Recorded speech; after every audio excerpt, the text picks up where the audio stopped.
আজকের এই ভিডিওটা খুব সাধারণ কোনো রাজনৈতিক খবর নিয়ে নয়। এটা এমন এক ঘটনার কথা যা পশ্চিমবঙ্গের বাম রাজনীতির খুব খারাপ একটা ঘটনা। একজন প্রাক্তন জনপ্রিয় ছাত্র নেতা, একজন সংখ্যালঘু মুখ, একজন তুখোড় বক্তা এবং বর্তমান সময়ে সিপিআইএম এর তরুণ রাজনীতির অন্যতম মুখ প্রতিকুর রহমান আজ পদত্যাগ করলেন সিপিআইএম এর সমস্ত পদ থেকে।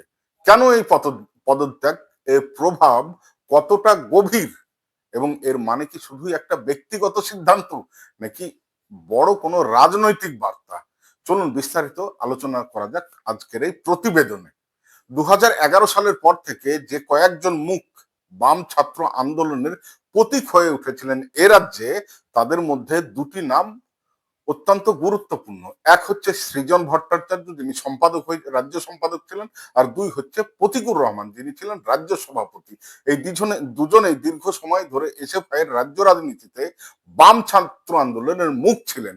শেষ এসএফআই এর সম্মেলনে সৃজন ভট্টাচার্য নির্বাচিত হন সর্বভারতীয় সম্পাদক হিসাবে, আর সেই সময় প্রতিকুর ধীরে ধীরে ছাত্র রাজনীতি থেকে সরে এসে ডায়মন্ড হারবারের সক্রিয় সিপিএম রাজনীতিতে যুক্ত হয়ে যান।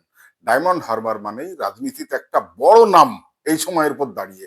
তৃণমূলের সর্বভারতীয় সাধারণ সম্পাদক অভিষেক বন্দ্যোপাধ্যায় এই শক্ত ঘাঁটির বিরুদ্ধেই গত লোকসভা নির্বাচনে প্রতিকুর রহমান প্রার্থী হিসাবে লড়াই করেছিলেন।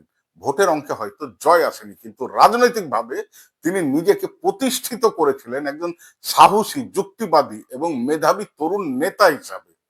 বিশেষ সূত্রে জানা যাচ্ছে বেশ কিছুদিন ধরেই দক্ষিণ চব্বিশ পরগনার জেলা নেতৃত্বের সঙ্গে প্রতিকুর রহমানের নীতিগত ও সাংগঠনিক মতবিরোধ চলছিল।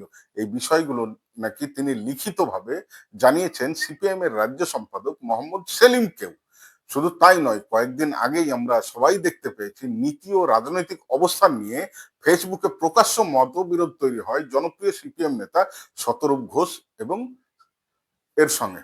এই ঘটনাগুলি কি শুধুই বিচ্ছিন্ন নাকি অনেক দিনের জমে থাকা ক্ষোভের বহিঃপ্রকাশ? এবারে দেখে নিই কেন এই পদত্যাগ গুরুত্বপূর্ণ।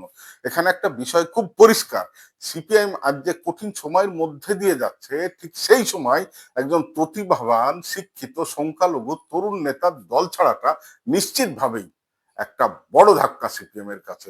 রাজনৈতিক বিশ্লেষকদের মধ্যে এই পদত্যাগ শুধু একজন নেতার সরে যাওয়া নয়, এটা বাম রাজনীতির তরুণ প্রজন্মের মধ্যে একটা বড় প্রশ্ন চিহ্ন তুলে ধরছে। এখন সবচাইতে বড় প্রশ্ন, প্রতিকুর রহমান কি অন্য কোনো দলে যোগ দিচ্ছেন? এই মুহূর্তে না প্রতিকুর নিজে, না সিপিআইএম এর রাজ্য নেতৃত্ব বা জেলা নেতৃত্ব কেউই বিষয়টা স্পষ্ট করেননি। অন্য কোনো রাজনৈতিক দলে যাওয়া নাকি সম্পূর্ণ ভিন্ন কোনো পথ, সবকিছুই এখনো অনিশ্চিত।